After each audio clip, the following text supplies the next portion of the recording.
Hey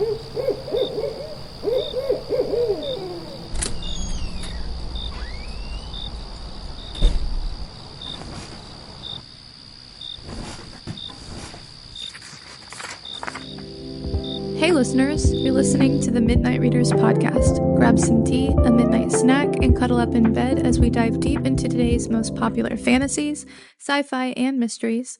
We're your hosts. I'm Lily. I'm Brittany. And I'm Christy. This season we'll be discussing a dark academia bully romance series known for its smutty content and often billed as a Harry Potter for adults. That's right, grab your Stardust, we're headed to Solaria. Welcome to Zodiac Academy. Note to students, vampire bites, loss of limbs, or getting lost in the Wailing Woods will not count as a valid excuse for being late to class or this podcast. In today's episode, we're discussing Book 8, Sorrow and Starlight, chapters 19 through 29, where Justin Masters leads the nymph straight to the Rebel's door, and Tory and Caleb visit the Library of the Lost, searching for old, lost, dark magic to fulfill her star vow for vengeance. Before we get into it, this is your warning for major spoilers ahead. This includes potentially all Zodiac Academy World books, including the Ruthless Boys and Darkmoor Penitentiary series. We're also avid fans of the Moss Universe and Fourth Wing, and might accidentally let spoilers slip for other popular romantasy book series as well. Sorry in advance, like the books, this podcast is rated R, so be warned. Also, a friendly reminder to please like, subscribe, and follow. You can find us on Instagram, Threads, Facebook, and YouTube. Alright, so last we left off, Tory and Geraldine not only rescued the heirs and their families from Lavinia's rift, but also burned the fuck down Acrux Manor. Yeah. All while stealing every single bit of gold Lionel had and his Stardust. However, Orion and Darcy are still caged at the Palace of Souls, with the Shadow Bitch torturing them every chance she gets. Meanwhile, Gabriel's family returns to the battlefield to look for any sign of him, and while they don't find Gabe, they do manage to locate a few important things. The pipe Listen. The Pied The Pied Pooter? The ass whistling in the wind? Oh, yes. Oh, yes. Well, first of all, Leon finds a skull with black hair that he thinks is Gabriel. And he's like, in tears. Oh, this could be him, my angel man. We can put you back together from a skull. Really? The best part is when he realizes it's not Gabriel, and he goes, ugh, and tosses it, and is like, ugh, get away from me, run nasty bitch. Double, triple, quadruple die. It's times like that. I wish Christy listened to the audiobook. It's so theatrical and funny. Oh my gosh. And Dante's just sitting back like, what the hell is going through your brain? He's like, dude, that was a corpse. So did Dante and Leon ever have sex? No. They do have a threesome eventually with their wife, but That's not with each other. Though. How Not can with they each take him other. serious in bed? Come on, I mean... Come on. I can't see Leon having a serious moment with anyone, really. No. Leon can hold a grudge. Very, very much so he can hold a grudge. Oh, I bet. But he does come up with this theory that, what if Gabe can only talk in bird language now? I forgot how fucking stupid this first chapter is. It was great. Oh my god, I'm on the verge of tears from laughing. Mm-hmm. Oh my god, that shit is so funny. Okay, Yeah. but I wanted to talk about anatomy. So, when we're talking about the pipe pooter, let's just think about this objectively. Let's Right. go back to science class, maybe. Let's break just a this little. down. Now, Right. let's say our face is stuck in the rocks. And you got to get something to a hole that can make some noise, right? Now, please explain to me how that hole is closer and more accessible and how you would get it in there than his mouth. Are you okay, hold on. Are you trying you to say think- logic needs to be applied? I mean, I actually wanted to try this at home just to see Not with the pipe, but just the hands, getting the hands back there. Hold on. Are you saying something that I missed was that you think this pipe is up his ass? It is up his ass. But I thought it was just stuck in his ass cheeks, not up his ass. I think he put it up his ass to make noise, right? Because he needed to whistle for some help. I mean, I guess it doesn't have to be all the way up there. I don't know why, but I just assumed it's not actually in his asshole. I just assumed that it was stuck between his two little wash your ass cheeks. I think with the amount of air coming out and farts and the smell, it has to be up there and ringing the anus so that it can full blast out the pipe.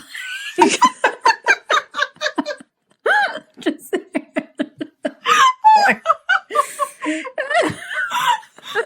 the conversations we have. Hold on. We gotta figure this out. Is there actually... Does Leon say anything about the smell? Yes, the taste. I don't remember that. Yeah. He was licking his shirt. Wasn't he licking his shirt or his arm or something to get the taste? Because he could taste the farts. Okay, hear me out. Let's say it's not up his asshole. Let's say it's stuck between his ass cheeks like this. You know what I mean? Like they're holding the pipe, right? Like a wedgie or something. What if he's farting and the fart is catching on the wind and it's kind of hitting off the top of the pipe like you'd play a jug? You know what I mean? It could, like a flute.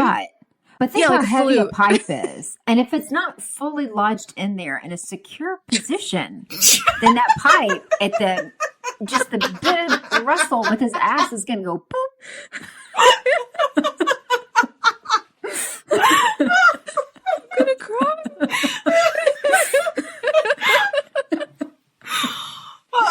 I just want to know how he got it up there. How would you... His ass is probably so fucking... I'm sorry. I almost said something really horrendous. His asshole is probably stretched enough that it didn't take much to go in there. I'm just talking about the hands, though. And then you got to turn it around and put it in position. And it seems like a whole lot with your head stuck in some rocks. All I'm saying is I believe in Washer. He has mentioned how flexible he is. Exactly. That's true, Brittany. And Thank honestly, you. I can see his ass eating the pipe. Just stick it in and the ass just gobbles it up. It probably even fell take in. much. Yeah. The hole's so big that it just fell in. He premeditated that this would be necessary. He knew. He stuck that pipe up there before he even got stuck. Yeah. Probably. Yeah. Probably.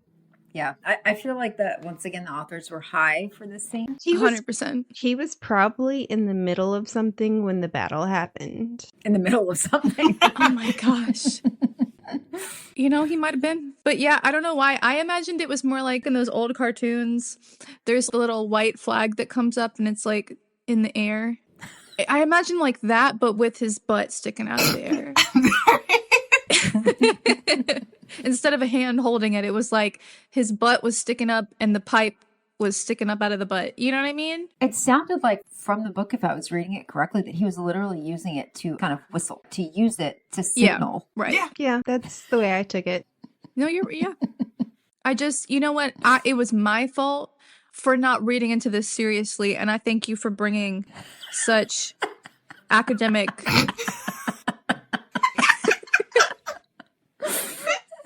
lens to this book. I'm so glad that somebody said it, and somebody had to.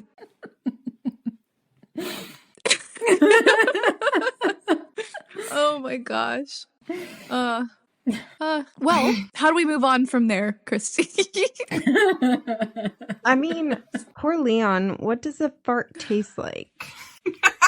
You've never tasted a fart? No, I have never tasted a fart. If you've smelled a fart, you've tasted a fart. I don't want to think about that because my dog farts a lot. All right. Well, they gather Washer and a few other things that the wolves found and bring it to Tory and the counselors while they're in the middle of this war council. Yeah. One of the things that they found, though, was the heirs' weapons. Their phoenix weapons, and the counselors have some issue with these. I honestly thought that this was one of the stupidest parts of this book. Yeah. You know? Yeah. I just don't understand why they wouldn't want every advantage given to their children. Yeah, though I really wanted to yell at Geraldine when she's like, "It does make you look weak." I was like, just don't. It's like, Do Geraldine, that. you're not helping. You're not right now. If you helping. could just pull it back for a second. It does not make them look weak for using weapons. I don't think that makes them look weak. Yeah, they were saying that it made them look weak for having to use their enemy's power in order to protect. I don't think that's the case. The counselors look weak for getting their ass trapped and having to be rescued. Exactly. So how funny that they're out here trying to be like, well, you look weak. I'm telling them what to do. It's like, who got rescued here? Yeah. What was that? Yeah. I'm sorry. Fuck this shit up anyways. Lionel came about under their watch. Yep. You're fired. Bye-bye. Fired. Duh. Fired. You're not allowed to be a counselor anymore. You fucked that up. You got your chance. Sorry, let's move on. Yeah. One of the other things that they found was the eye. Oh, that was a interesting moment. Geraldine and her "I volunteer as tribute." She was like, "I'll do it," and I was like, "What the fuck?" And then it gets away, and it's like its own little creature, and it starts crawling up Seth's face, and he's like, ah! And then Caleb punches him in the fucking face, as if Seth hasn't gotten beaten up enough. Yeah. In the last book. Yeah. Oh, that was so funny. He was like, "Did you have to hit me with a stone punch?" Oh, yeah. Come on. That whole thing was totally personal. Absolutely. Yeah, that felt personal. Yeah. He was helping him, but goddamn. Yeah. Yeah. The other thing that they did bring back was Darius's gold. Yeah. Which, this is a little later, but when they do the chaos evacuation, did they go and get the gold again? Did they leave people behind to bring their belongings? I wondered that when I read it, but I was like, maybe either I missed something or it's not that important. So I don't know. I bet they left it and Lionel's going to find it since this is gone. But they have to bring Lionel's too. I don't know. I think it would be pretty interesting if he shows up in battle with something of Darius's from that pile, and then Tory just beats the ever-living shit out of him to get it back. From what we've seen of Tory in this book so far, I am so excited to see more from her. She has been so fun and interesting, and I know people said that this book drags, but it does. I'm concerned about the look on Brittany's face right now. This part, it didn't. So this section was actually a lot of fun. I liked this one. I have been really enjoying Tory so far. Me too. Yeah. She's so cool. She's such a good leader. Yeah, she's doing good, I think. Despite she's still having trouble taking lead in some places, but I think she's doing good for what she's been given. Yeah. Yeah. I love that Geraldine wouldn't even let them start the war council without Tory, and they all had to wait on her. Yes. And of course, perfect. The counselors are like, why? You're just some mortal person who they don't realize how much she's grown, and I can't wait for them to find out. They have, you'd think that they would know after seeing her fucking kill it when she rescued them. I still don't get it, but... So, feels like a bit of a parallel. And didn't this happen around the same time as Brexit? And that was Brexit? in the UK. Because that was one of the things that you kind of heard, is that it was generational. So you had your older generations that wanted one thing, your younger generations that wanted something else. And so it seems like this kind of mirrors that a little bit. And you see it here too, where you get your older generations that they still want to maintain control instead of handing it over to the next generation. And I don't know, it kind of felt a little bit like that no matter how good Tory was, no matter how good the heirs were, that they would always feel like they were going to know best because they were ultimately the parents. Well, I think that's a good analysis. I feel like with a lot of political situations in the last 10 years, we've been faced with that a lot, I think. Yeah. Yeah, agreed. Yeah. All right. So Seth and Caleb, as we mentioned before, are both in their feelings a lot right now. And it's causing Seth to make some unfortunate assumptions about Caleb and Tory, who are working together to fulfill that vow, which honestly he should have known better. And he ends up spying on them for a little bit, but then Max kind of hints there a little bit that he might be picking up what Seth is feeling. I'm shocked he hasn't already. And I feel like he already knew. You know what I mean? Like, how did he not know? I don't get it. But in the notes, I was just like, talk to Max, Seth. Talk to Max. Yeah, for real. Uh-huh. He needs to talk to someone. He starts going crazy in this section. Yeah, and I mean, we talked about the earlier fight that Caleb and Seth have, sort of fight. But then during the evacuation, they also have this other knockout fight in the middle of the chaos. Yeah. And you're like, what the hell? Why is this here? It's infuriating because I feel like I understand the kind of dynamic that is going on here. They're both really hurting. They both are taking it out on each other, but they've always had each other to land on. So I feel like they're struggling with that. And it's a weird dynamic, but I feel like I also get it. It's almost like, I don't know, it's almost like they've already been together for so long. And now that they have this wrench thrown in the... For me, Seth keeps saying that I don't want to lose my best friend. I don't want to tell him because I don't want to lose my best friend. Well, you're kind of losing him. Y'all are so angry with each other that you're being pushed apart, even without the feelings being said. So just say the feelings. Yeah, and I think he's spiraling. You know, depression, anxiety, stuff like that. Just he's been through a lot. Totally spiraling. Yeah, they all have, for sure. All right, and I was actually really disappointed in him for how he assumed the relationship between Caleb and Tory. What I was like, what are you talking about, Seth? I know that his brain goes all over the place, but I was like, you should know better for both of them, especially after losing Darius. Darius just died. He's been dead for a week. Yeah, I think he's just hit his one crazy. Too many. I think for him, so that anything is going to set him off. I think so too. I'm sure we've all had those times where it doesn't matter how logical it is. It's just you're ready to go. So true. Yeah, I agree. I can't believe I'm taking up for Seth, but did not see that one coming. Although, somebody has to. Somebody called it. I said that you would love him.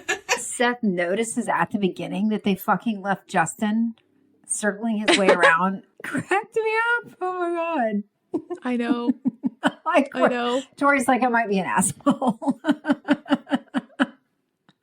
Tory just forgot him. Leave them right there. Or Nims. Well, Tory ends up telling the heirs about her sister's curse and what it does, but she's keeping it from the rest of the rebels and the counselors. And for some reason, the counselors don't seem to be able to get the hint that that is not their army. They don't get to command it. I don't know how they don't get that. This is the part that probably drags for people. It's a lot of talk and a lot of stupid bullshit that you'd think would be over by now. Yes. I will say, I feel like one thing that I realized during this section is I feel like it almost feels like we're reading a different set of books now because they've changed so much. Much has happened. Yeah, the relationships are not the focus anymore. We're not at the academy anymore. It is just so different. But yeah, so much has changed and it just felt like, wow, this is a different series. I don't hate it though. I'm really enjoying, personally, all the plot points thus far. So hopefully it doesn't drag too much. I do too. I just wish with some relationships that they would go at a little faster pace. So between Seth and Absolutely. Yeah. And I don't understand why they have to take characters that we like and then turn them into characters that some of us end up not liking. I hate that. I do. Because I feel like in some ways it kind of ruins it. But not ruins the books, but ruins the character. Yeah. That's my only complaint so far, I think, about this book is that aspect. Like with the whining, the feelings, the emotions versus just, okay, let's get on it. Let's win this war. Yeah. To be fair, they do deserve a little bit of warning. They have gone through a lot, but I do think that they take it a little too far sometimes. If you had it where it's like introduced with that and that they were going through this, but okay, like Tory, she admits her anger. She talks about it, but at the same time, there's action taken to move along with the war. And then got with Xavier where it's, sweet Jesus. I mean, come on. I don't know. I felt like there were even parts of other chapters that I was just like, I was reading the book for part of this, not just listening to it. I was switching between ebook and audiobook. And there were parts where I was just like, anyway. Yeah. Yeah. Especially if you're not listening to the audiobook, you can just skim some Yeah. parts because it feels like you've already read it. Yeah. Yeah, exactly. But do we think that the counselors are going to end up being a problem for Tory Yep. and the heirs and maybe even a hindrance to Yes. doing what they need to win? I'm very concerned about what's going to happen once they find out about Darcy. I don't know how they will find out, but I think they are going to find out about the curse. Even if Darcy breaks it, it's going to be an issue. Yeah, 'cause Yeah. I'm sure that they'll probably try to use it as, hey, Against her. she killed a bunch of you. Right, yeah. I think they're going to do something trying to help that's going to end up screwing them all. They're going to think they know best, and they're going to go Probably. around what the heirs and what Darcy and or Tory choose, and then they're going to end up screwing something up. It is called Sorrow and Starlight, the two words that my lisp does not want me to say. But Lots of sorrow. but lots of sorrow, yeah.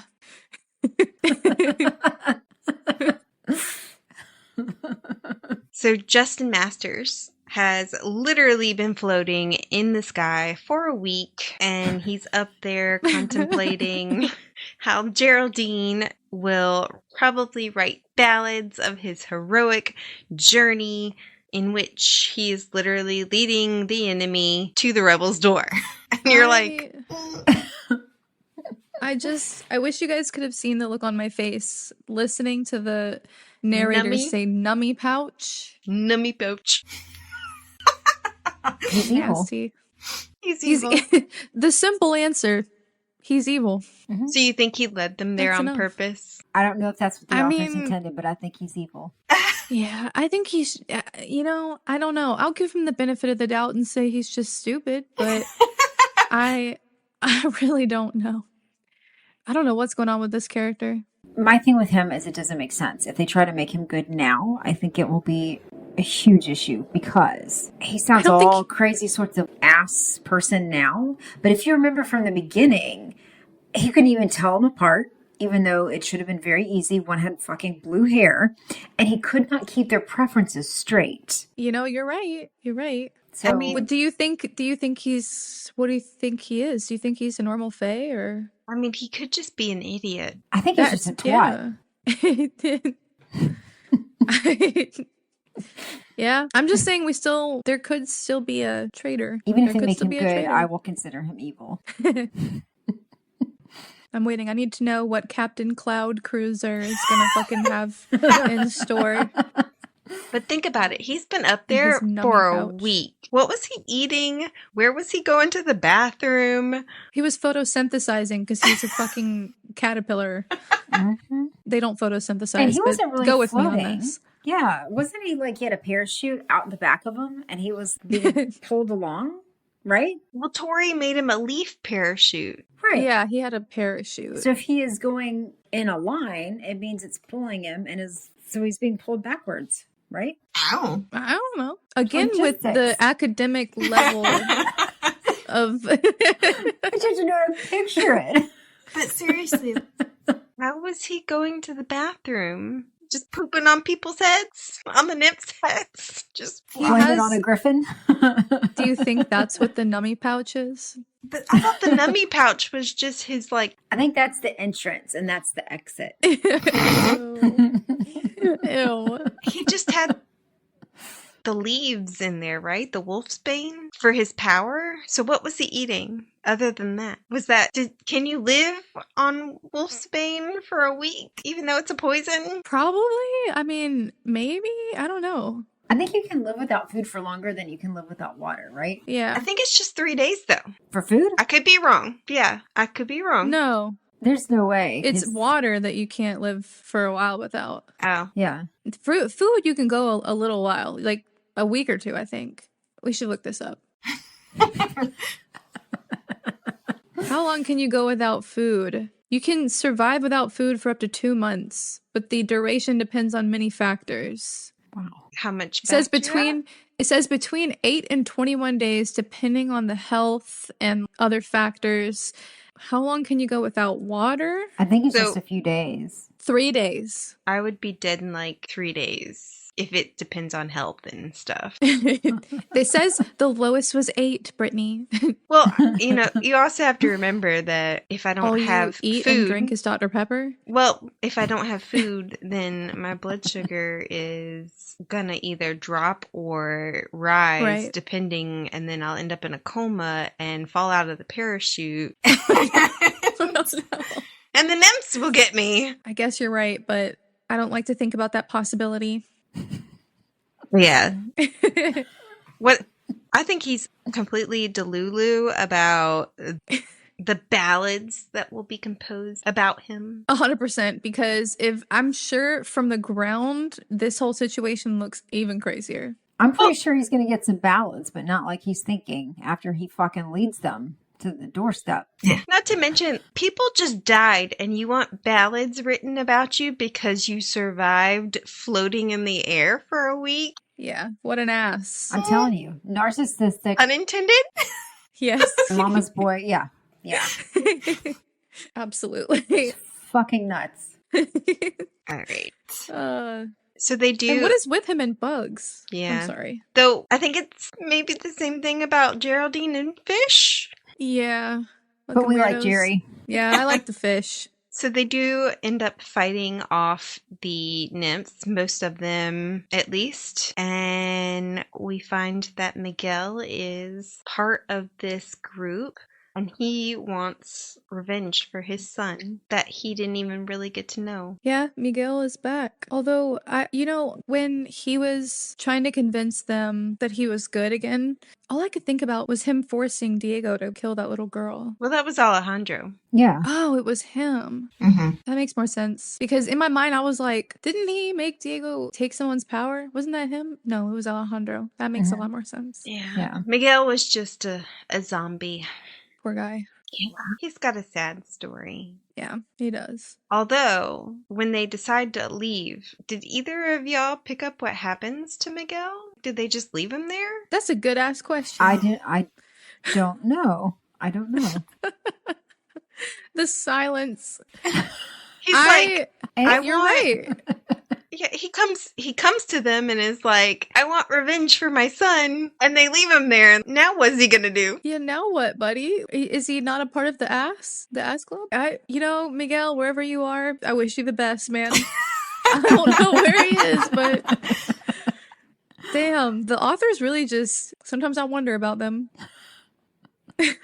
He may pop up though. He might. He's done it twice now. No, I meant like he's always been there and they're going to be having a conversation and all of a sudden he's going to throw in his 2 cents and we're going to be like, what the fuck? I'd be like, whoa. Miguel Where never did you left. come from? He disguised himself as one of the trees on the island. Also, I am Groot. is this where he calls Jerry the Sentinel of the Royals? The Yes. Royals Sentinel? Yeah. Yeah. That's actually kind of awesome. Like, kill him. In true Sentinel fashion. Mm-hmm. Poor Miguel. Yeah, I know, right? All right, because the nymphs have found their camp, Leon causes chaos to ensue and suggests that the rebels make a unpredictable run for the beach because of course nobody will find them there. At first I was like, what the hell is he talking about? And then when he was like, yeah, we'll just float aimlessly about the world until they figure out what's going on. And I was like, bro, islands don't move like that. Unless you got a lion turtle under there that's swimming. No, I feel like that's not even a good move, but okay. Yeah, so they just create their own little floating piece of land. It was better than just going to the beach, which is what I first thought they were doing. At least they're breaking off from the mainland. The whole plan is wild. What did y'all think about? I was going to say, because they're moving it all around. Right. Yeah. Because no one's going to notice that. At random. Just a giant island in the middle of nowhere that wasn't there before. No one will notice. Several miles worth of land. And oh, look, blast of air. I moved this giant island. It did make me think of, 1, the lion turtle, and 2, I don't know if you remember this in Avatar, Brittany, but do you remember when Kyoshi the previous Avatar splits the land just because she wants to separate her people from these other people. She literally opens up the earth and then forces it apart. I was like, this is what they're doing, but in a stupider way. I need that power. Christy's like, how do I get that power? Yes, please. I will gather all the cats. And we will just go float off into the sunset. One giant cat I would just island. break other people off into their own islands and be like, be by yourself. Be by yourself. And you're on timeout. Yeah. You get your own island and you get your I own would give island. them a teeny tiny little island, like an 18-inch island, and then I would shake them. Oh my god. Oh, there you go. You're like that little girl from Nemo. It's like, hello, Nemo. Like shaking the bag. I would never do that to fish. No, there's Fish. people in there. Just people. Not fish. Just people. Right. I would do it to people, not fish. What'd y'all think about the little race that the Spares had? This is our cute. our first glimpse of the Spares since they were still at school. Well, I thought it was kind of ironic that Xavier sees the relationship between Hadley and Athena, but doesn't see the relationship between Seth and Caleb. For real? Well, the competitive. You talking about that part when he's like, if you two would just stop being so competitive. Yeah. Is that? Yeah. Yeah. And he's like, well, Tory and Darius were like that. Mm-hmm. Mm-hmm. But Thank you, Xavier. Can we follow through? Can we? Yeah. Kills me. mm-hmm. Right. When they do finally arrive at the beach, they end up carving off their own island, as we discussed, which Geraldine then, of course, names the Rebels' Undying Mighty Providence, which is our last, that I know of, acronym of the series. The fact that Seth vehemently was like, guys, can we let her! not let her name this? And nobody put up a fight. They were like, just let her do her thing. And Geraldine is like, I am well known for naming things wonderfully. And he's like, am I the only one? It's like, she calls herself an ass. Come on, guys. Come on. Think this through. The ass is on the rump. The ass is on the rump. That gave me a good chuckle, I have to say. I will say, when I asked y'all to come up with your theories on what the other acronyms we're going to come up with, I am a little sad that we didn't have the tit. Oh, yeah. Yeah. The Rump tit kind is a of good tame. one. Yeah. I think we Taint thought it would was be going a to be a good little one. more extra. Yeah. But I think we thought it was going to be X-rated. I think that's a little more tame than we were. Oh, did you think I said taint? No, I was just thinking tit, taint. That would be a good one. That would be great. That would be great. See, yeah. Rump is There's- definitely... I definitely don't think, I feel like rump is not the last one, though. And I It will won't be the say, last. now that y'all know, in Beyond the Veil, they do reveal that King's Hollow was created by several students a long time ago, and it was named after the students who created it, and the G is for Gruss. Very nice. Very nice. That's cool. However, it does remind me again of Harry Potter. Mhm. But anyway, I'm not even mad about it. I'm just like, yeah, sounds about right. All right, so tell me, what did y'all think about the creation of the island and the island itself, as well as the giant castle that Geraldine put in the middle of it, just in general? Well, on one hand, I thought it was cool, like an interesting idea that they will have like a base of operations and that they're kind of making their way because they inherited everything. So in a way, it's kind of nice that they are setting themselves apart, even though this wasn't necessarily Tory and Darcy's idea. But I don't know, I thought it was interesting. I liked it. I just wanted to clarify. It sounded like Jerry made shit rooms for the counselors. Is that correct? Like she put did. them in the stable? Yes, pretty much. Okay, I just want to make sure I was reading that correctly. Another clear moment of Jerry's supremacy. I thought that was a great move. So this is a bit of, it's not necessarily a spoiler, but in Max's next chapter, he talks about his room. And it is so small that literally a bed is in there. And when he opens the door gets stuck in the bed because it's that small. Damn. Not Max's room. I was a little surprised at that she didn't create better rooms for the actual heirs. I could understand the counselors, but for the heirs, I was a little surprised. Jerry's so funny. Mm-hmm. That kind of leads me to my next topic, which is maybe a slight unpopular opinion, but I feel like Jerry's a little mean to the heirs. She is mean to the heirs. At first, I understood it, but they have proven themselves better people. They're on Tory and Darcy's side. And while they may not be supporting them for Queen just yet, we all know that they're eventually probably going to do it. Yeah. But why is she being so mean to them? I think that's her line. I think her line is supporting them for Queen. And I think she's been very vocal about that. So they know. Well, she does have a conversation with Tory about it. And Tory's like, I don't care if they bow. Literally, I just lost the love of my life and I wish I had more time. Date Max, because you never know how much time you're going to get. Literally, Tory is saying, give them a break. Date Max if you love him. Go for it. And I'm disappointed in the way that she treats the heirs. She could treat the counselors a little harsher and I wouldn't care. It's just the heirs. I don't feel that way as much, I guess because everybody else gives it to the heirs. You know what I mean? They have except for Tory and Darcy. I don't know. I feel like Tory and Darcy let the heirs get away with quite a bit. Yeah. I feel like Jerry's just sticking to her principles, and I cannot hate her for that. Granted, they might not be what I would have done, but she'll put her life on the line for them, though. Yeah, like that I is respect true. That in a weird way. That is true. But Did we I ever don't get a reaction from the counselors when they saw their room? No. No. Why? Why? That would have been a great part. Yeah. But I see what you're saying. But also, I don't really hold it against her, I guess. Although I think it is kind of lame to give Max a shitty room just because that's your man. Yeah.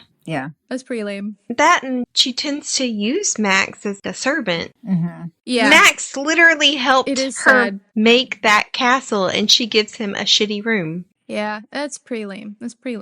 I wonder if he's staying with her, though. You'll have to find out next chapter. So that's a what yes. I was thinking. That's what I was thinking too, Christy. I was like, I don't think it matters because... I do have to say this because I just happened to notice this on the notes. Because I put something about Xavier. I was like, wow, what a leader, dripping with sarcasm. And Brittany is trying to defend him. And which I will goes as well. Through this whole thing. And then at the end, she says, Xavier's much like Darcy when Orion was arrested. And I'm like, well, then why the fuck didn't you see this one coming? I hated Darcy during that point. I know. That's why I was like, I was that supportive of, I just started laughing because I was like, you were like, that's not gonna help. Yeah. It's like, but Darcy got over it. Eventually, she came out of it, right? And you kind of are warming up to her again, right? Not really. I just don't hate her as much, but honestly, I just don't care anymore. I think it just really ruined the character for me. I mean, I hope she does good things. I don't wish anything bad on her, but I don't get excited reading her parts anymore. Like I do like with Tory. I love reading Tory. And so I feel like they're doing that with Xavier. I do feel like Darcy gets the shittiest end of the stick of the two twins. She is at times super annoying. And Tory can be annoying, but she at least is cool. Yeah. Darcy doesn't get to be fucking cool anymore. Actually, did she ever? She never got to be cool. She had blue hair. That's cool. Poor Darcy. She had a short time, I think, at the beginning when I really liked her. I thought she was cool. She really leaned into what they started her character out as. Kind of being defiant a little bit in the beginning. But really smart, too. Yeah. And I really loved how they did her at the beginning. And it was just like all of a sudden, it was this kind of whiny setup. And I feel like they're doing that same thing with Xavier. That it's just, they're taking time instead of doing stuff to move forward with the war. Now they're having to do shit for him to baby him. And it's like, you're the fucking Dom. Nut up and be a Dom. Or tell them, I can't do this. I'm going to hand this over to Tyler to be the Dom because he's doing leadership things. He's taking control. He's helping with the war effort. But they're literally having to do all this shit to baby Xavier. And I'm over it. I'm over him. Half the time with his chapters now. That's why I said, if there's anything interesting that happened, tell me, because I was just scanning. I didn't even want to read about him. The way I'm looking at Xavier is honestly as, say, somebody, an 18-year-old, joins the army and they're immediately sent into war, and they not only lose their brother, but they come home, find out that they lost their mom and dad, and they've lost both their legs. He's disabled. Yeah. I think that's the worst part. But Jerry lost. Everybody has lost people. He's just kind of a one note, because even before he had his wings ripped off, then it was the sex thing. Now it's the moping thing. It's just like, okay, well, you did it to yourself. You were a dumbass. You ran out. And I don't know. He's getting really annoying. It seems to be, he's actually one thing, and I think it was Lily, you that pointed this out initially, or it may have been Brittany. I can't remember. That Darius, everything is filtered through how it affects him. And I feel like Xavier is exactly the same way. Yeah, and as I've said before, Xavier does have some growing up to do. He has had a week to process the fact that he's lost a part of himself that is major. For a Pegasus not to be able to fly in the sky is something super major. It's how he recharges his magic. Darius and Tory both said over and over and again they had wings and they felt like they needed to fly. It's the same for him. So he is very depressed right now. Thankfully, I will spoil this, it doesn't last the whole book. That's good, because we are used to that happening. Yeah. Okay, when you say it doesn't last the whole book, do you mean the wing thing or do you mean the depressive thing? The depressive thing. He does finally get up off of his butt and get over himself and actually grow in this book. Okay, good. I'm glad. That's fine. I think if you weren't leader, if you weren't Dom, I would be a little more fine with it. I just feel like that it was a huge disservice to pull Tyler and have him be Dom, because he's just so fucking useless. He really is. He is. I mean, at this moment, he is. He's, like I said, feeling really helpless. And yeah, for me, Caleb is right here. You know, I love Caleb. Tyler is really close to him. So I am offended for Tyler. To be fair, though, as I pointed out in the notes, despite their deal, Tyler could challenge him for Dom if he so chose. I don't think Tyler would, though. I think that he'll honor the deal, yeah. Mm-hmm. Yeah, I think that's the kind of person Tyler is, and that's the character that they've written, and I really like him. I think if the opposite had happened, I think that Xavier would not have honored it. I think he would have still challenged him. Even Tory, actually, at one part, when she's talking about loyalty, she said she wasn't sure about Xavier's loyalties. I don't know. Honestly, I think that was a stupid part on Tory, because I don't know why she would ever question Xavier's loyalty. I took it more that with everything that's happened, and honestly, he has never participated in anything as far as planning or anything like that. So she probably doesn't know where he is at in terms of how far he's willing to go, especially now. Xavier's never really had to worry about those kinds of things. Mm-hmm. Yeah. And I think that's what she was questioning when she's talking about his loyalty. But I felt like that was a great example of the fact that he's not a good leader, because he hasn't participated in a way that would show her that he is serious about the war and about being a big part of it. Mm-hmm. All right. So let's move on to poor Gabriel. He has been put in a cage and forced to watch the captured rebels be executed in the palace arena. And Orion also gets thrown in there.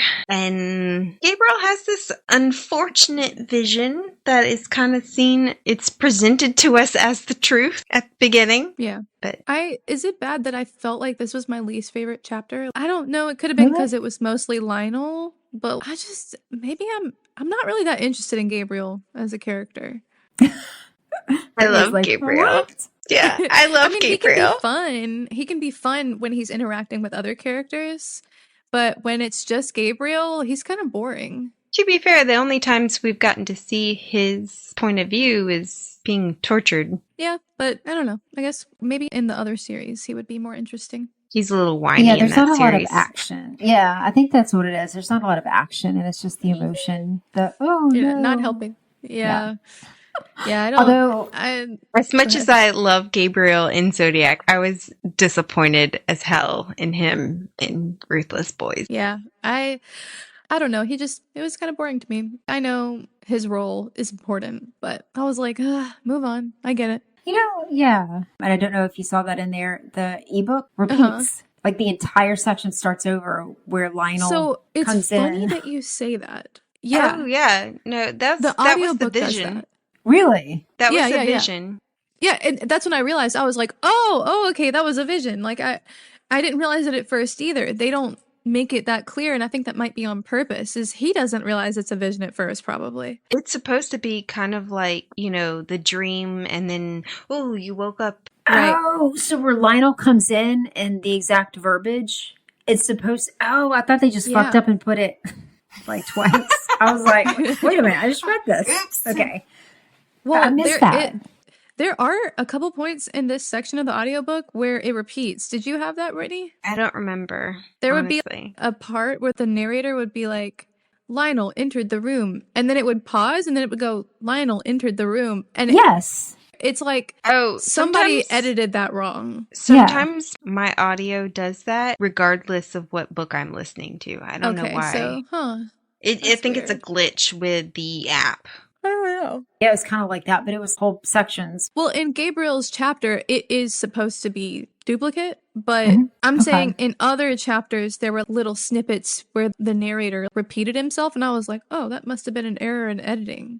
Yeah. I think it's a Okay. glitch with the app, though, because Yeah. I've had that happen to me in multiple books. Okay.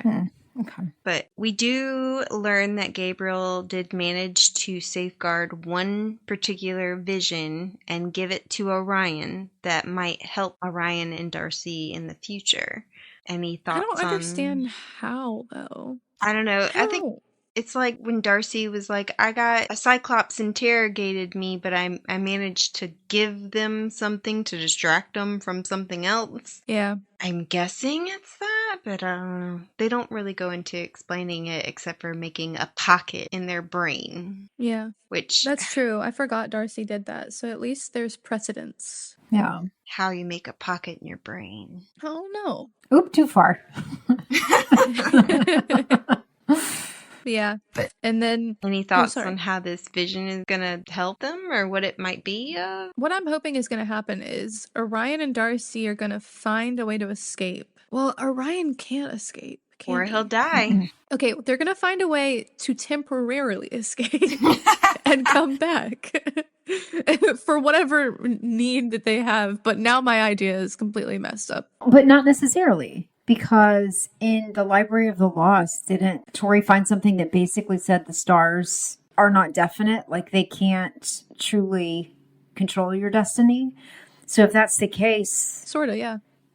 they could break that bond maybe in some way. It's possible. What I was thinking was they would escape and figure out a way to free Darcy of her curse. And if they can free Darcy of her curse, then Orion's freed from his blood bound to it. Yeah. So, blood binding to it? Yeah. So, that's what I was thinking. If they could escape with the help of Tory and what Tory and Caleb found, then they might be able to break the curse and therefore they won't have to go back. But I don't know. I think that's a good thought. I don't know. I thought it was cool they introduced witchcraft with it, though. We'll touch more on the library later, but real quick, how do you think they're going to get to Darcy in order to break her curse? I think they're going to ride Arnold. Oh my gosh. I think they're going to use one of those magics. Either they will do a Ouija board, which is supposed to be for the dead, but whatever. Maybe part of her soul is dead. I don't know. Or they're going to use runes or something that they came across in there to contact her. I think. Okay. What about that ether book? Oh, yeah, the ether book. We should talk about it later, I guess. But Brittany's like, damn it. We also learn that Lionel is continuing to make lovely new laws. everything about him sucks ass. Now I'm picturing Washer. So, The literally, Pied Pooter. Literally, when he said that he was going to outlaw shifting in public and that people would be arrested for using their order form aggressively, I was like, oh, you mean like eating people? Interesting. Well, it only I think- applies. I think eating people is a little aggressive. I would think so. It only applies to certain people. Right. Well, you know, as is reality. Mm-hmm. Yep. So as we talked about before, Xavier is seriously grieving the loss of his mother, brother, and Wings and can barely function. And Mr. Pecker the Fox releases some cruel lies about Darius. Pretty fucked up shit, actually. Because it wasn't enough for Lionel to You're kill talking about Xavier or Pecker? Pecker. Oh. It wasn't enough for Lionel to kill him. He has to tarnish Darius's name and reputation after the fact as well, which, you know, as per usual, when Darius can't actually defend himself. That's Lionel. Oh, yeah. That's the only time he feels confident in doing something like that is when the other one is unable to respond. Yep. He's a world weenie. I was about to say he's a weenie. Oh my god, great minds think alike. Yes. So we have the Pied Pooter and World Weenie. World Yep. weenie. We're on point for the alliteration today, Christy. World weenie wizard. I'm feeling like Jerry. The Whittle lizard. Oh my gosh, I forgot.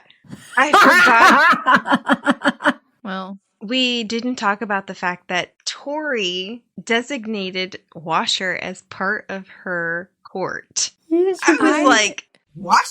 What? listen, you know what? When Tory did that, I was like, she's kind of not wrong, though. she's She's kind of not wrong. Mm-hmm.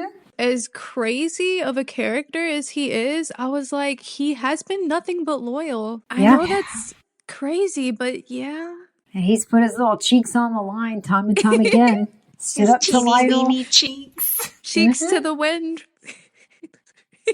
Oh, God. Why else would Nova be with him, I guess? You know what? Washer. All right. All right, Washer. I see you. I'm terrified to see you, but I was surprised you are. Tory. I was surprised Tory didn't designate any of the heirs as part of her court either. I was also surprised about that. I expected the list to continue, and it didn't. Although I was very surprised. I was very happy to hear that they were like, we could designate him a uniform. Yeah. With Yeah. ample ass Coverage. coverage, yes. The Even one I though was he- surprised about was Sophia. Tyler, I definitely got, but I was a little shocked. Not upset, but shocked at Sophia being I was designated too. to the court. I also thought that because at this point her character is one note. So Right. it's very confusing. But Yeah. I guess because Sophia's been there since the beginning, Yeah. she was always smart. I mean, it's just they've really nuked her character once she became part of the herd. Yeah. Yes. She became a love object, and I wish they would do more with her character as well. Me Because she too. was really smart. I mean, Yeah. yeah. Can't have everything, I guess. Why not? I don't know, because I feel like they're actually not giving us much. Yeah. To be fair, the ensemble of this book series, you've got the 4 heirs plus Orion, plus It is the a 4 lot. counselors, plus Jerry, plus Sophia, plus Tyler, plus Xavier, and the heirs. There's just so many that some of the characters are gonna fall. Yeah, I That's think we're just true. used to That's the true. Scooby Gang from Akatar, though. Yeah. It's a hard act to follow. I would at this point expect her to not use Sophia in her court. I would think that would be reserved for Orion, Mhm. Caleb. Yeah. Oh, Caleb, yeah. even though he's an heir, I get that he's an heir. Yeah. Orion's gonna be a king consort, right? He's automatically in there. Yeah, no. So he can't be included. So obviously. But I guess you're right. But He's also the leader of the Zodiac Guild. which should make him a part of the court already. So Yeah, I guess. Although, and I do have to say this, now that we bring up Orion, Seth saying, I'm scared for Darcy, but wherever she is, she's probably with Orion, and Orion will take care of her. I was like, My heart. My heart. He's so right about that, though. He's so right. But my he still heart- loves her. That's his girl. Mhm. Like, Yeah. and he really trusts in his moon friend to take care of his girl. Yes. And he needs Darcy back so he can talk to her about his man problems. Yeah. Well, she has told him what to do, and he hasn't done it. Yeah, he doesn't listen very well. But sometimes you need a shoulder. Or an ass beating. Yeah. Somebody needs to hold him down and force him Caleb's to, beating the like... shit out of him. He does need some sense knocked into him. And Caleb... So did Rosalie. Yeah. All right, though. I did enjoy that chapter. Yeah. Right, so Tory does decide to go to the Library of the Lost in search of some answers about old magic that she heard of. It's magic that they had before the stars gave them the awakening or Right. something like that. Anyway, Caleb tags along, only the reception that they get is not quite the same as the one Darcy received. You know what? Honestly, it was a better visit to me because it was hilarious. Oh, yes. Well, They were like, you could have knocked. And she was like, well, I was a little busy fighting off the fucking monsters in the moat, okay? Uh-huh. Yeah, Uh-huh. I love that they were like, oh yeah, those are the 3 sacred guardians. And she was like, sorry, I didn't mean to kill your pets. Yeah, but then they were like, they're not our pets. And she's like, okay, good. Oh, okay, yeah, Oh, sure. I was okay. a little No, I worried. just took care of that for you. But I did like Anyways. her very first line in there. I can't remember exactly how she said it, but I know. But Tori, you are the master of dramatic arrivals. She is, yes. She was like, I'm not usually one for a dramatic arrival, but everything about the way they write Tory doing these kinds of things is so clear in my head. She fell out of the sky to break a ward with a sword. I'm Yep. just saying. Mm-hmm. If that's not some Sailor Moon shit, I don't know what is. Oh, yeah. Yes, Tori. She's so cool. Mm-hmm. She is our Aelin, you know? Yeah. Poor Oh my Darcy. god. She's covered in guts after this fight, and she looks over to Caleb, and he's pristine. And he's like, well, obviously I'm clean and perfect again. I was like, of course Posh Spice is already unruffled and ready to go. Mm-hmm. and Kudos to then him. the librarian comes out, and he's like, you could have knocked, but we would have also said no. Oh my God.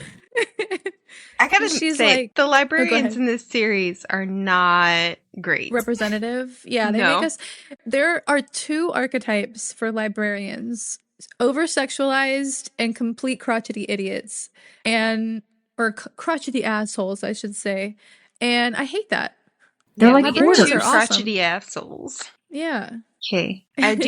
I do love that after he's like, we're not going to let you in, Tori was like, let me in or I'll burn it down. Yeah. And then Caleb's like, hold on, I got this. Let me Caleb is talk. the perfect diplomat. He is so perfect for that role. I think he should be an ambassador for the Queens.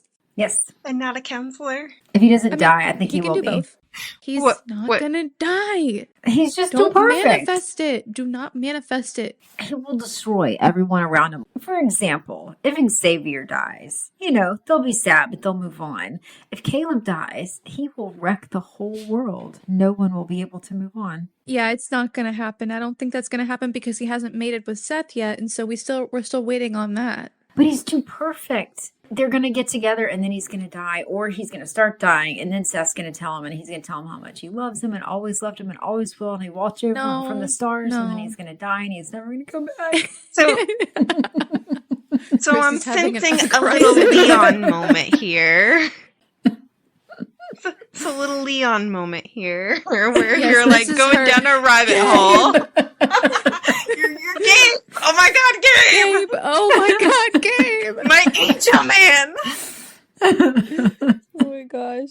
A death of a character that everybody loves. Don't you think that kind of already happened a little bit? Exactly. So I Did don't, it? I don't know. Darius? He's coming back. We know that. She's like, that doesn't count. God. He's just fine. It's fine. Whatever. That's literally, if anyone has ever seen Naruto, whenever a certain beloved figure dies at the end, it's been, you know what? It hasn't been too soon, so I'm going to say it. When Kakashi dies, I literally looked at Johan and was like, he's not dead. I was like, he's going to come right back. And Johan was like, he's dead. He's dead. He died. And I was like, no, he's not. I need to come back. Oh, man.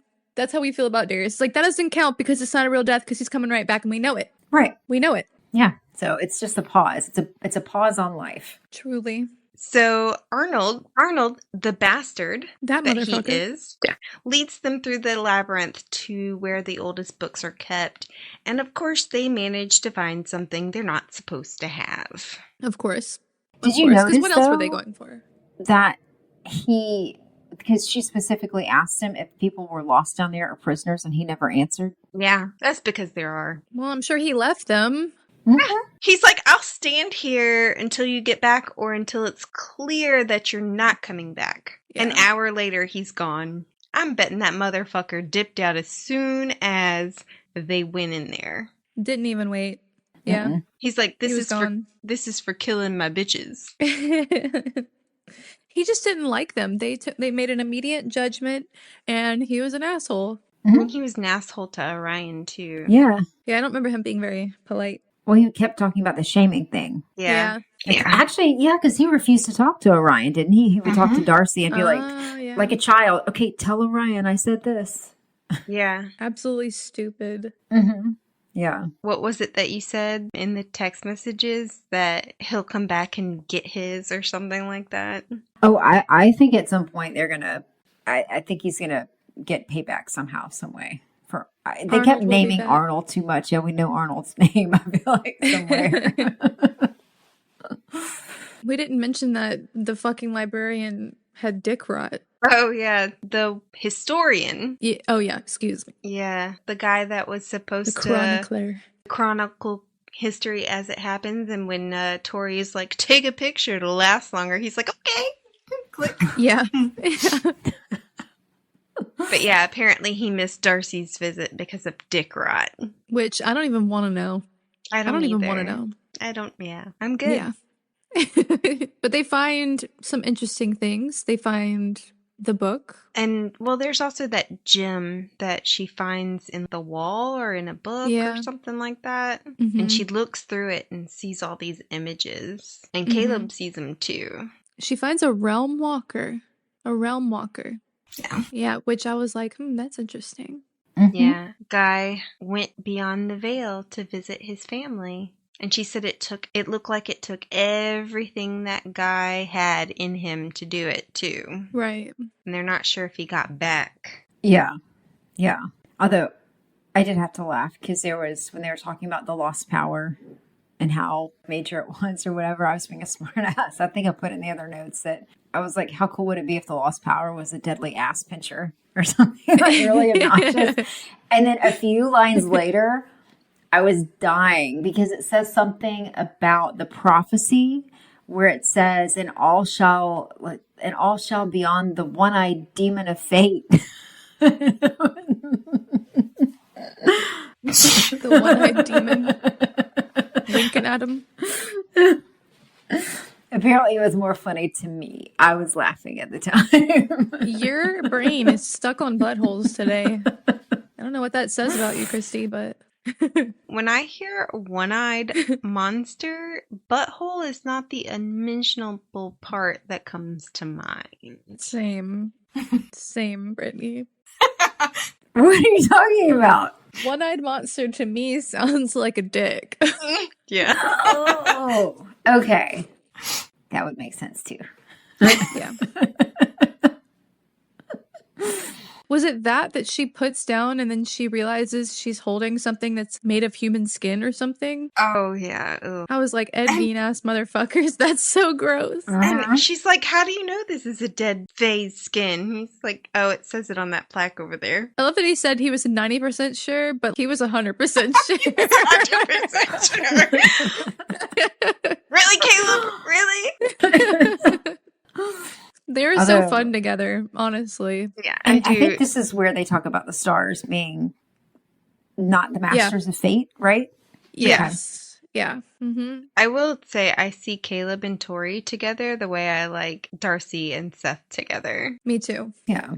Yeah. They do squeeze through the wall and find these 5 books in a pentagram. Although it confused me because they were like, the ether book was in the middle, but then there was also a book at each end. That was 6, isn't it? Yeah, I was like, you miscounted there, or I read it wrong. Yeah. But so they do have these books that are old, red for fire, blue for water, green for earth, and gray for air, and black, which they think is shadows at first, but turns out it's ether. Which is interesting because I'm wondering how they're going to harness it. Is it soul magic? Is it earth magic? Is it like what is ether? I felt like it was kind of a universal, almost a universal build. Yeah. I'm kind of hoping they'll use it to wipe out the stars. Oh my god. But the stars are the stars. Well, not the pretty stars, but the Sparkly entities, I assholes. guess. Yeah. Yeah. I think they're going to use it to bend some stuff to their will, but I'm wondering what it will cost. If it costs that realm walker a lot to use it, I don't know what it will cost them. It does say the magic within those books are magic that cost a price. Yeah. I mean, it makes sense that the old magic, since it doesn't come from within, that it's an exchange. So, I mean, it seems like it's based off of witchcraft. We have mention of the Ouija. We have mention of the pentagram, and the elements is also somewhat Wiccan-y. So, I'm interested to see where it goes. All right. So, unfortunately, there are some creatures in there guarding the books, and they seem like hags. I pictured them as, and I hate to even bring this image up, but like human centipede. What? But shadow baby version of it. What in the Holy fuck? crap. What? That is not how I pictured them. I don't know why. I think they do mention the word centipede in there, and that's probably why it popped into my brain. But you went to a dark place. Yeah. I think Tory calls them centipedes or something, doesn't she? Yeah. And Somebody they do have some kind of poison that whenever they get scraped, they lose their orders. Their magic is gone. They're running for their lives. Yeah, they're running, and I think Tory is on Caleb's back because he's carrying her because he's fast, and then he has to keep stopping because he all of a sudden doesn't have access to his order, but then he does, but then he doesn't, but then he does. It seemed like. And she's like, bite me, and he's like, I can't, I made a promise to Darius, and she punches him. And she's like, shut the fuck up and bite me, you idiot. I'm And he's sure like, okay. Darius won't mind. Now is not the time for your dumb promises, which is fair. Yeah. And they do end up escaping, thankfully. They burst through the roof. Which, that's the best part. Which, of course, they do show up in front of the librarian, and the librarian is like, what? You broke my library. It's like, well, you guys did abandon us. And she literally calls him out, if I ever see your abandoning cowardice ass ever again, I will rip off your horns and shove them up your ass. Yes. I love it. It was very it was just perfect. And then Caleb's like, bite me. Beautiful. Yeah. A beautiful moment. The badassery, everything about it. Yes. I do love that when they get out, Caleb's like, do you have your atlas on you? I guess we'll start walking. She's like, or I could call for a location. Yeah. And he's like, oh, let's stop by the graveyard. And she's like, got what I need. She's like, I took it from one of those nasty little fuckers. I think they're probably my enemy. And he's like, damn, how'd you manage that? So back at camp, the Pegasus herd are working together to try to get Xavier into this harness to fly. And it's not going so well. You know what? When Seth said that it looked like he was about to be fed to a T-Rex, I could imagine it instantly. Do you know that scene in one of the most recent Jurassic Parks where they're flying animals into the... So in the original Jurassic Park movie, they feed the raptors via a harness like that. Yeah. A cow. They feed them a cow. That's probably what they're referencing. Like that part. It of is course, sad. Antonia and Seth are below him, just like, he's so embarrassing.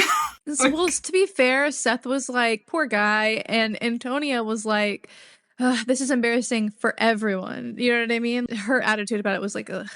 And Seth was like, I want to ride in the harness. She's like, don't you dare. He threw a full fit at her, which was actually really funny. He was like, well, what if I don't have to do whatever you want? What if I want to ride the harness? And she's like, don't you fucking do it. And he's like, I'm going to ride the harness. I really wish he had done it just for the fact of standing on business. I was proud of him when she was like, you need to go be the heir that you were meant to be. And he was just like, no, I'm done. It was great. He's fed up. Fed up. Well, I started out this chapter and I was so annoyed at first. Because in the last one, when they're trying to give him a location, they have to wait because they're too busy tending to Xavier's ridiculous needs. So they had to wait to get them back to camp. So I was already irritated when it started out the thing. And my God, if Seth does not turn it around and make it funny as shit. And I was like, okay, favorite chapter so far. It was good, yeah. With the ass tornado. He's like trying to help him down. If Seth does anything well, it's chaos. Yes. Along with Leon. My God. Yeah, it was so funny. I loved it. Yeah. Yeah, he's great. Even though he's spiraling in this chapter, and I mean spiraling, it's still funny, sadly. I wanted to be like, oh, Seth, I want to give him a hug, but also I want to be like, what the fuck are you doing? So, speaking of Leon real quick, off track, what did y'all think of that nest that they're building to distract Gabriel in his visions? The funniest thing about this is that Seth walks up into this thing and then they explain what is going on, and I could see all of those giant men shoved into this tiny little nest. Leon was like, don't you want to know what I'm doing? Don't you want to know? Aren't you going to ask about this giant human-sized nest? No. He's like, yeah, okay. That's a stupid idea. Yeah. And Leon's like, I made all these jeweled sticks, so this stick alone will cause Gabriel to zoom in and focus on it, and his brain will not let it go. Oh my God. He was appealing to his bird brain, which is so funny. He was like, birds like shiny things. Well, shit, Xavier's gonna be up in that nest real quick. Harpies are obsessed with nests in this book. Yeah. So they are obsessed with nesting as well. So something we've kind of sort of talked about, but you can really see it in Ruthless Boys. Gabriel makes a nest on top of the school roof. It's great. What? Even though something about that is so funny. He has a dorm room that he shares with Dante and Elise and some Lainey from the Library of the Lost. They all share a dorm room. And so he goes up and makes a nest on the roof for his own. I would too. That's a lot of people in one fucking room. Yeah, it's 4 of them. As much as we clown on dragons for being all shiny, the nest thing is crazy. Like fun crazy. Be like, Darcy, Tory, look what y'all missed out on because their mom was a harpy. That's so funny. Y'all imagine the giant nest that she made. You mean the palace? Magnificent nest. So he does come across this nest on his way to pick a fight with Rosalie, in which she is sunbathing, and he's like, get up, I want to fight. We literally just walks up to her and is like, fight me. Yeah. He's like, no, I'm alpha, remember? I'm alpha. Fight me. I knew that it wasn't going to end well, but it did end way funnier than I expected. She plays dead. Yeah. And he's like, oh my God, I'm so sorry. Oh, his PTSD locks in and he's like, oh my God, she died. And I lost it. Poor Seth. Yeah, speaking of losing it, after this, he does go to their makeshift observatory and gets a little drunk and does tarot and decides to do random spells. And throws another tantrum. Well, Hissy fit, if you will. Well, Yes. when Caleb does show up, he does finally break down and actually talk to him about his feelings, even though it's a Probably hissy because he's fit like drunk. talking. But Yeah. I think it's hilarious that he tried to remove his feelings for Caleb and ended up removing his nipple. So that tells me that his then- feelings for Caleb are all focused in his nipple. In the nipple, right, yes. And Caleb comes back and is like, I'm going to put back your nipple. Without thought, no hesitation. He's like, what's going on? Rebinds the nipple. I was like, oh my God. Probably just smooths it over a little bit.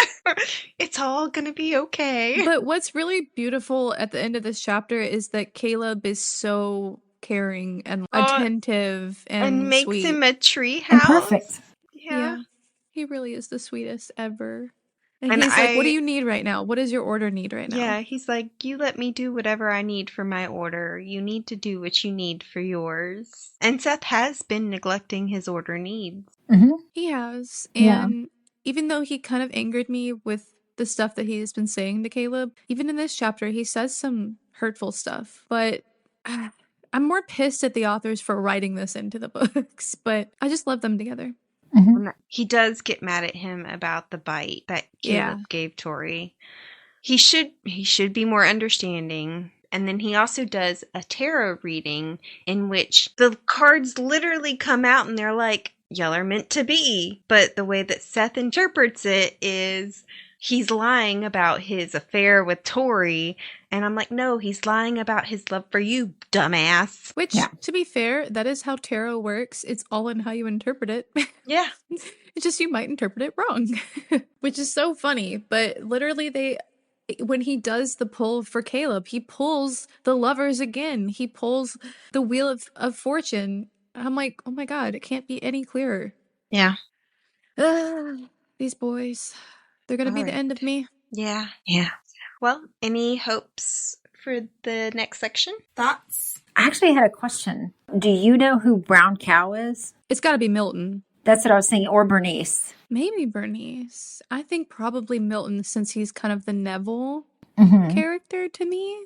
I think it's Milton, because Milton does say in the last section that he met up with somebody and got a secret phone so that he could make report. comments. Okay, because I kept You're seeing the right. brown cow that got taken out, so I was curious as to who that was. Okay. I'm glad you noted that because we forgot to talk about it. Yeah.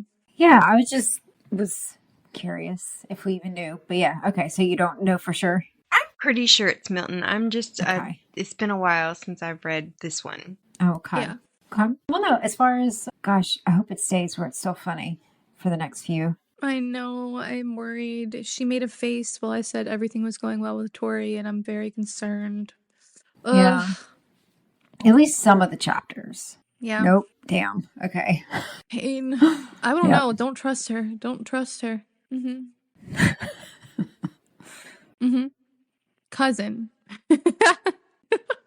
You look shifty.